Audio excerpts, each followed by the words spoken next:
There's an old Venetian tale about a puppeteer who fell in love with his own marionette. Every night, he'd perform for empty theaters, convinced that the wooden doll's painted smile meant something profound. He died clutching those strings, never realizing he'd been dancing alone the entire time. The marionette, they say, is still hanging in that abandoned theater, smiling at nothing, waiting for someone new to pick up the strings. You know what's grotesque about modern love? It's not the lying or the cheating or even the slow fade of passion into grocery lists and mortgage payments. No, it's something far more insidious. It's the realization that you were never actually in the relationship at all. You were the venue, the stage, the convenient backdrop against which someone else performed their grand drama of self-discovery. Listen closely, and you can hear it, that wet, clicking sound of realization, like bones snapping back into place after years of dislocation. It's the sound a man makes when he finally understands that every "I love you" was actually "I love how you make me feel about myself." Every passionate kiss was her kissing her own reflection in your eyes. Every intimate moment was her using your body as a mirror to admire her own desirability. Schopenhauer wrote that we're all just will, blind, irrational force puppeting meat around, desperately trying to reproduce itself. But he missed the darker joke. Some of us aren't even the will anymore. We're the stage the will performs on, the threadbare velvet curtains, the creaking floorboards, the dim spotlight that illuminates someone else's one-woman show. Picture this. It's 3 a.m. and she's crying again. Not because she loves you, God no, but because you're the perfect audience for her performance of Tragic Heroine Act 3. You hold her, whisper the right lines, you've memorized them by now. Play your part as supporting actor number 1. But watch her eyes carefully in that darkness. They're not looking at you. They're looking through you at some imagined audience, checking if her tears are falling at the right angle. A 2024 study from the Journal of Interpersonal Violence found that individuals with high narcissistic traits view romantic partners primarily as self-enhancement tools, rather than autonomous beings. The researchers called it instrumental love, using another human being the way you'd use a particularly flattering Instagram filter. But they dressed it up in academic language, made it sound clinical and distant. They didn't capture the horror of it, the slow, dawning realization that you're furniture in someone else's life. Here's what they don't tell you about being the stage. Stages don't get happy endings. They get worn down by countless performances, stained by spilled wine and fake tears, scarred by the sharp heels of actresses who never learned your name. One day, they tear you down and build something newer, shinier. And the show? The show goes on without you. Tell me, can you remember the last time someone looked at you without calculating what role you could play in their personal mythology? The cruelest part isn't the using. It's the gratitude they expect afterward. "Thank you for being there for me," she'll say, straightening her dress, checking her makeup in your eyes one last time. "You're such a good listener." Translation: "You're such a convenient prop." And you'll smile, won't you? You'll smile because somewhere along the way, you forgot you were supposed to be more than scenery. There's a word in Japanese, mokugeki sha, which means silent witness. It's used for trees that survive atomic blasts, standing scorched but somehow still alive, bearing witness to devastation. That's what loving a narcissist makes you. A burnt tree, still standing, still watching, wondering why the sky tastes like ash. But here's the delicious, dark secret they don't want you to know. Stages can walk away. The theater can close. The lights can go out. And when the actress shows up tomorrow, expecting her spotlight and her audience and her perfectly positioned backdrop, she'll find only darkness and her own echo. The liberation isn't in being loved properly. It's in refusing to be a venue for someone else's self-love. It's in the beautiful, terrifying moment when you stop being her mirror and become your own man again. When you stop reflecting her light and generate your own darkness. When you realize that being alone is infinitely better than being someone's stage. Because stages, you see, don't feel pain. They can't be wounded. They're just there. And the moment you start feeling that familiar ache in your chest, that tightness in your throat when she doesn't text back, that jealous burn when she mentions another man's name, congratulations. You're becoming human again. You're crawling off the stage and into your own skin.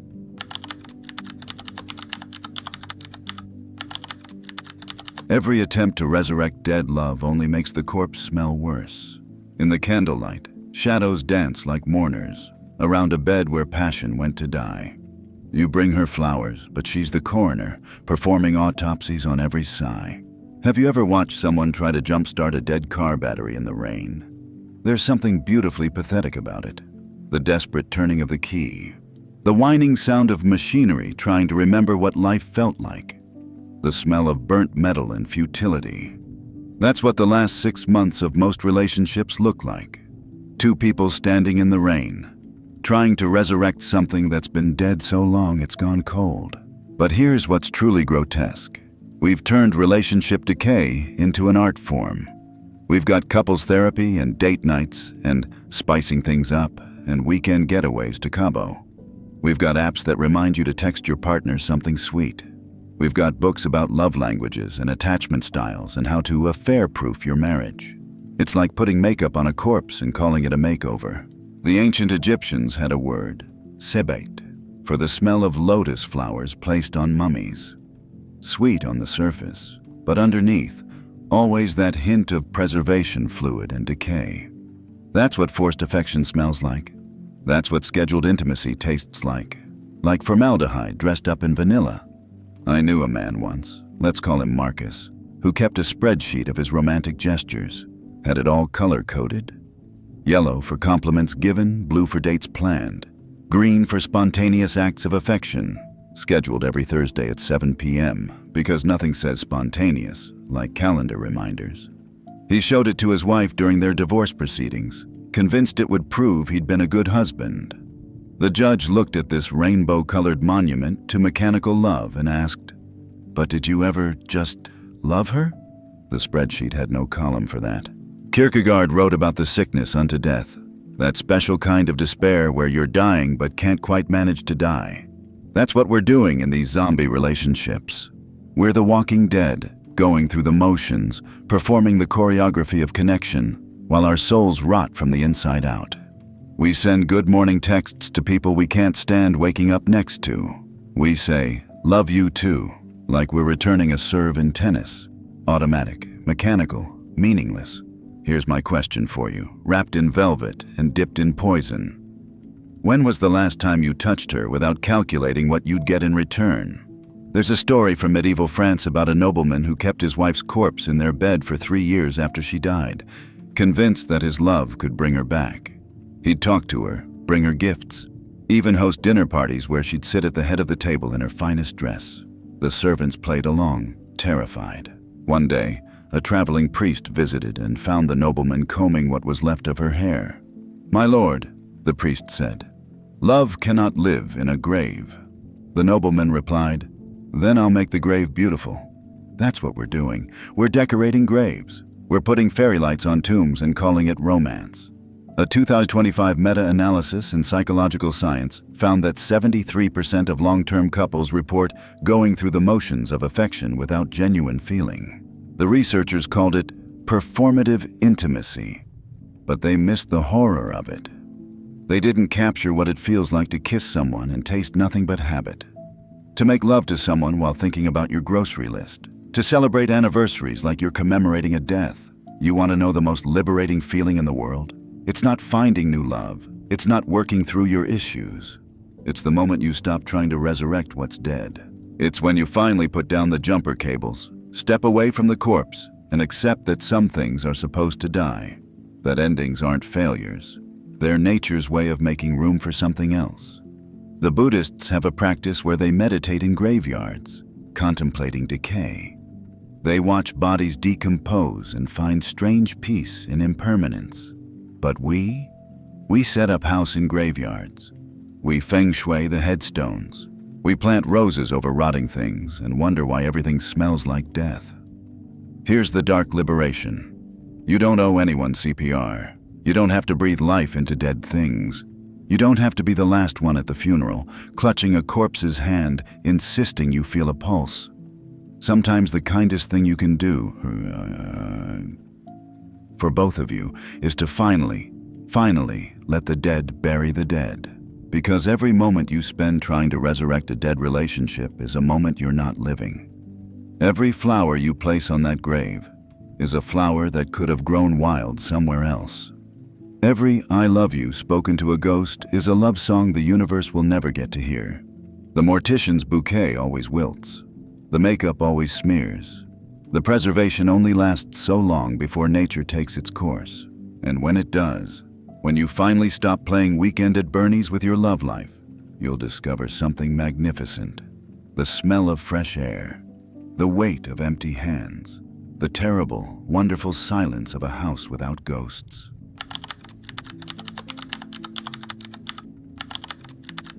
The more desperately you need love, the more toxic it becomes when you find it. Listen, do you hear that? That's the sound of 10,000 dating apps pinging at once. The mating call of the desperately lonely, swiping right on anyone who might fill the void. It sounds like drowning, doesn't it? Like gasping for air, but inhaling water instead. There's an old Romanian folktale about a village plagued by strigoi, not quite vampires, but close. These creatures didn't drink blood. They fed on loneliness. They'd appear as beautiful strangers at the doors of the most isolated villagers, offering companionship, warmth, touch. But here's the twist. The lonelier the victim, the more the strigoi could take. By morning, the villagers would be found drained not of blood, but of their very essence, leaving behind husks that looked human but had forgotten how to be. Modern dating is full of strigoi, and the tragedy? We invite them in. Hell, we send them Uber money. You see, desperation has a smell. It's like cologne made from flop sweat and dying flowers. Sickly sweet, impossible to wash off. And predators? They can smell it from miles away. They circle like sharks around a bleeding swimmer, knowing exactly which wounds to exploit, which words will sound like salvation to someone drowning in their own need. I once watched a man, brilliant surgeon, hands that could save lives, reduce himself to sending paragraphs of text to a woman who responded with emojis, just emojis. He'd craft these beautiful, vulnerable messages about his dreams, his fears, his father's death, and she'd send back a purple heart and a winky face. But he was so hungry for connection that he'd screenshot those emojis, analyze them like ancient runes, convince himself that the particular shade of purple meant she really understood him. Schopenhauer had this theory about porcupines in winter. They huddle together for warmth, but their quills hurt each other. So they separate, get cold, huddle again, get hurt again. An endless dance of need and pain. But what Schopenhauer didn't mention is what happens when one porcupine is freezing to death. It doesn't care about the quills anymore. It presses closer and closer until it's nothing but wounds, convincing itself that bleeding is better than freezing. So tell me, in the quiet hours when your phone doesn't light up and your bed feels like an ocean, how many quills are you willing to take? Here's what's truly grotesque. Desperation doesn't just attract the wrong people, it transforms you into the wrong person. You become a funhouse mirror version of yourself, distorted by need. You laugh too loud at bad jokes. You ignore red flags that are literally on fire. You reshape your personality like Play-Doh, trying to fit whatever mold might make someone, anyone, stay. A 2024 study in the Journal of Social and Personal Relationships found that individuals with high relationship contingent self-worth, fancy words for desperate for love, were 340% more likely to stay in abusive relationships. But those cold statistics don't capture the texture of it. They don't describe how it feels to apologize for things that aren't your fault, just to keep the peace. How you start to gaslight yourself before they even have to. How you begin to mistake intensity for intimacy, drama for depth, abuse for attention. The ancient Greeks had a word, kainos, which meant both empty and vain. Same word, two meanings, because they understood something we've forgotten. The emptier you are, the more vain your attempts to fill yourself become. You're trying to fill a black hole with tissue paper. You're trying to cure starvation by swallowing air. Want to know something beautifully terrible? The cure for this hunger isn't finding someone to feed it. The cure is learning to sit with the hunger until it transforms into something else. Solitude, real solitude, not loneliness but chosen aloneness, is like fasting for the soul. At first, it's agony. Your body screams for the drug of another's validation. Your hands shake from withdrawal, reaching for your phone, for dating apps, for any fix. But then, something shifts. The hunger stops feeding on itself and starts feeding you. You discover that you're not actually empty. You're just quiet. You're not broken. You're just still. And in that stillness, you become something the Strigoi can't touch, complete. There's a Sufi saying, "When the heart weeps for what it's lost, the soul laughs for what it's found." Every toxic relationship you enter from desperation is your heart weeping. But every night you spend alone by choice. Every moment you don't text them back. Every time you delete the app instead of swiping, that's your soul learning how to laugh. The hunger that feeds on itself is a parasite. It grows stronger the more you feed it, demands more the more you give. But here's the secret they don't want you to know. Parasites can't survive in healthy hosts. They need weakness, need wounds, need that particular kind of emptiness that mistakes attention for affection. So starve it until it dies. Sit in your apartment alone on a Friday night and don't call anyone. Feel the hunger gnaw at your ribs and don't feed it. Let it thrash and scream and beg. And then, in the silence that follows, you'll hear something extraordinary. Your own heartbeat, steady, sufficient, whole. The Strigoi will still knock at your door. They'll wear beautiful faces and speak honeyed words, but you won't invite them in anymore. Because you'll have learned the most dangerous truth of all. You don't need what they're selling. You never did. You just needed to be hungry long enough to discover you could survive it.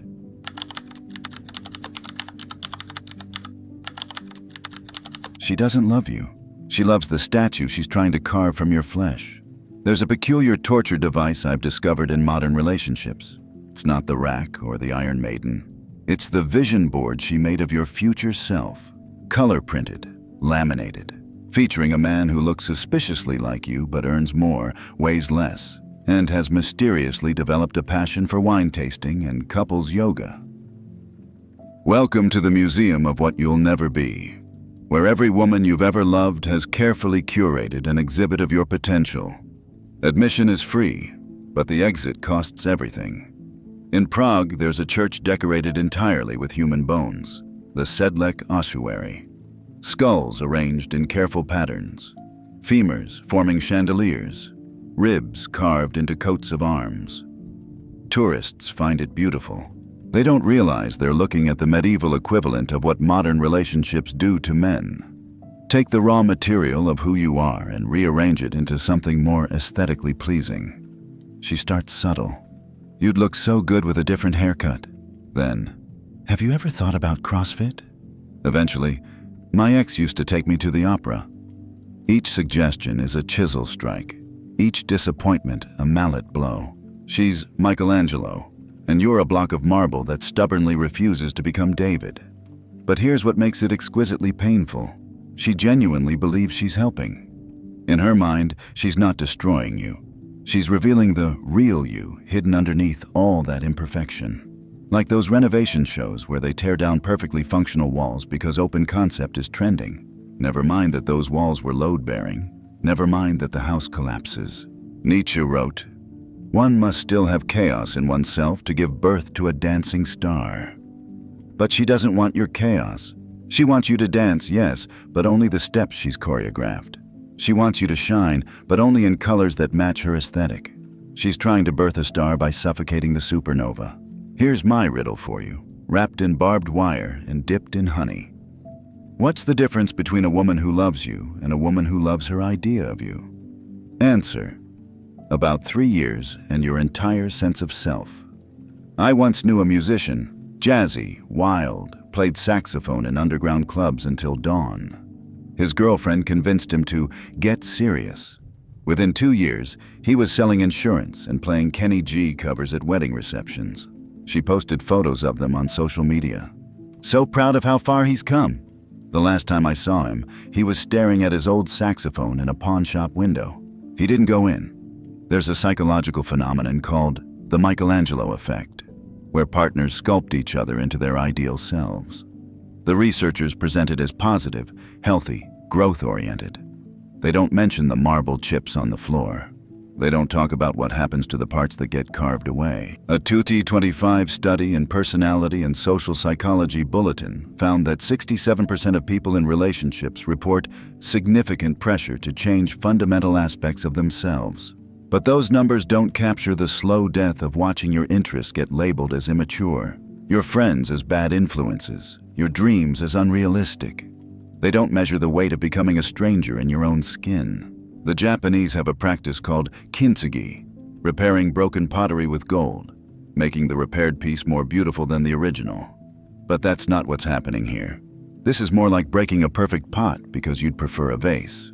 This is destruction disguised as improvement. Vandalism marketed as love. You want to know the most insidious part?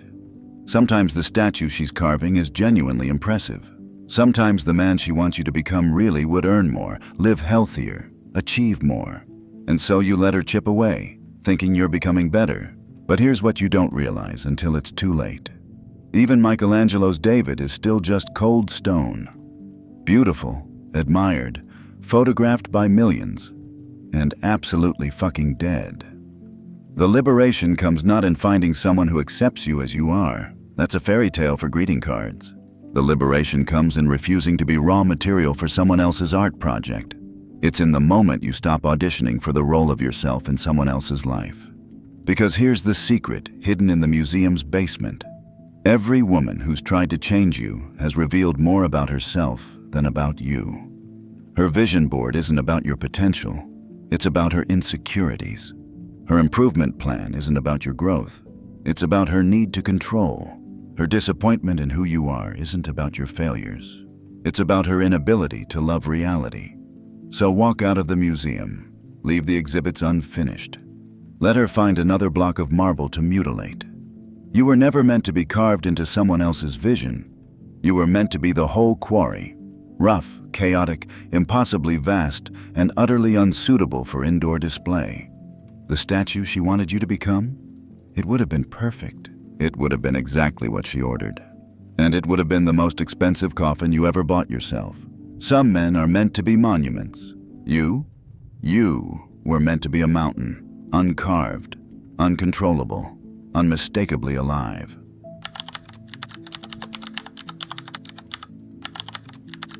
Your failures in love aren't scars. They're the soil where strange wisdom grows. Sigh. You know what nobody tells you about visiting Pompeii? It's not the preservation that takes your breath away. It's the beauty of the destruction.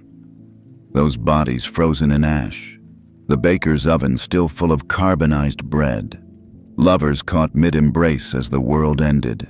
There's something obscenely gorgeous about ruins that were created in an instant, preserved in their moment of annihilation. That's what you are now. A magnificent ruin. And I mean that as the highest compliment I can pay another human being. See, we live in a world that fetishizes the untouched, the unscarred, the ignorantly optimistic.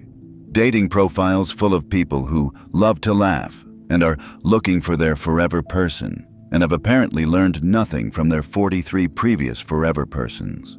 They're like tourists walking through Pompeii with selfie sticks, missing the point entirely. But you've been cremated by love and somehow walked out of the ashes. You've got that 1,000-yard stare of someone who's seen behind the curtain and realized the wizard is just another wounded narcissist with a god complex.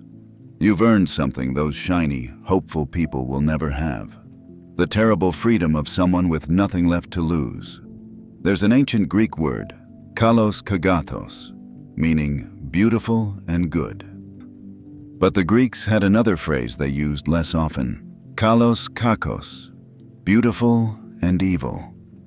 They understood that some beauty comes from perfection and some beauty comes from perfect destruction. Guess which one has more to teach us? In Japan, there are gardens designed specifically around ruins, Haikyo gardens, where they let buildings crumble and nature reclaim them, creating beauty from decay. Moss covers broken stones, trees grow through collapsed roofs. What was once failure becomes foundation for something entirely new, entirely unplanned, entirely alive. That's what's happening to you, whether you know it or not. Listen carefully now, because this is the question that matters. What strange flowers are growing in the ruins of who you used to be? Every failed relationship leaves debris, but debris isn't just wreckage. It's material. It's compost. It's the rich, dark soil where unusual things take root. That crushing betrayal? It taught you to read micro-expressions like a federal agent. That soul-destroying divorce? It showed you exactly how much pain you can survive. That ghosting that left you questioning reality itself? It gave you a PhD in existential philosophy you never asked for. A 2024 longitudinal study in the Journal of Personality found that individuals who experienced romantic disillusionment showed increased creativity, deeper philosophical thinking, and, here's the kicker, greater capacity for genuine intimacy in later relationships. Not because they healed, because they learned to love from a place of knowledge rather than innocence. But here's what the study didn't capture: the strange beauty of becoming someone who can't be fooled anymore. The dark joy of sitting in a bar, watching couples in their honeymoon phase, and seeing exactly how it's going to end. The perverse pleasure of being inoculated against the very disease everyone else is desperate to catch. You've become something our culture doesn't have a word for. Someone who understands love's violence but hasn't become violent. Someone who knows love's illusions but hasn't become cynical. You're like those trees that grow after forest fires, adapted to disaster, feeding on ash, impossibly green against the blackened earth. Kierkegaard said, "Life can only be understood backwards, but it must be lived forwards." But he missed the crucial third part. Life can only be appreciated by those who've lived it backwards enough times to recognize the patterns. You've become a time traveler, seeing the end in every beginning, the death in every birth, the leaving in every arrival. And somehow that doesn't make you sad anymore. It makes you free. You see, virgins can only love virginally, desperately, completely, stupidly.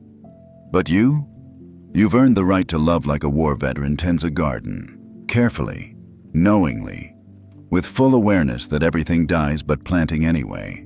Not because you believe in forever, but because you've learned that temporary can be beautiful too. The most subversive thing you can do now is to love again, not despite your ruins, but because of them. To offer someone not your innocence, but your experience. Not your wholeness, but your magnificent damage.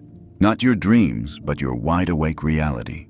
Because here's the final secret, the one they'll never put in romance novels or relationship guides. Broken people love better. They love without illusions. They love without expectations of salvation. They love the way a tsunami survivor learns to swim, with respect for the water's power and joy for their own unlikely survival. Your failures haven't made you less capable of love. They've made you capable of a different kind of love entirely.